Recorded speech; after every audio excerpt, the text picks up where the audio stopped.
Bagaimana kaitan akhlak tasawuf dengan kegiatan ekonomi?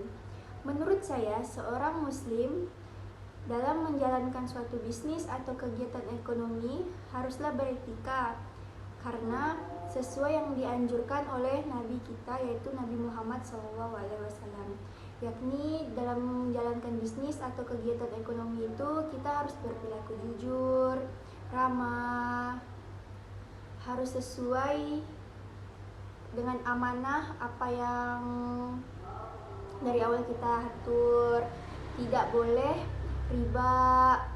Terus itu ketika kita menjalankan bisnis, kita itu tidak bertujuan hanya untuk kepentingan dunia, kita juga harus mengutamakan kepentingan di akhirat.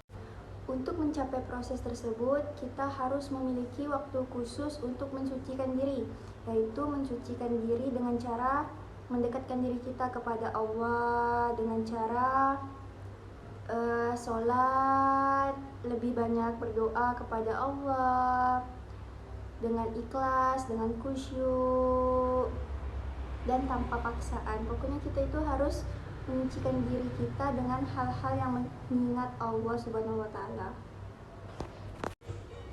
Mengapa kita dianjurkan untuk bergabung dengan majelis-majelis soleh? Menurut saya, kita diwajibkan bergabung dengan majelis-majelis soleh supaya kita bisa mengambil ilmu orang tersebut dan kita bisa mencontohinya.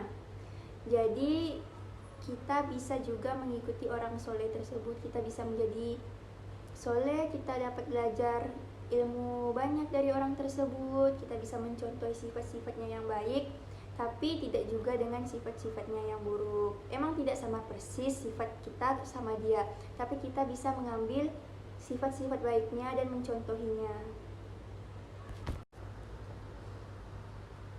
Agama Islam adalah agama yang mengutamakan akhlak. Jadi di dalam aktivitas kita sebagai manusia, yang kita utamakan itu adalah akhlak. Begitu juga dalam bidang ekonomi. Ekonomi Islam adalah konsep atau kegiatan ekonomi yang berakhlak, yang bertujuan untuk kesejahteraan umat Islam. Contoh kegiatan ekonomi yang berkaitan dengan akhlak. Yang pertama tuh saya membangun suatu perusahaan yang online. Perusahaan online yang dimana saya dan pembeli saya itu otomatis tidak saling tatap muka karena online. Jadi saya sebagai penjual, saya tidak akan mempromosikan produk-produk saya dengan produk yang palsu. Saya akan memproduksikan produk saya yang sesuai.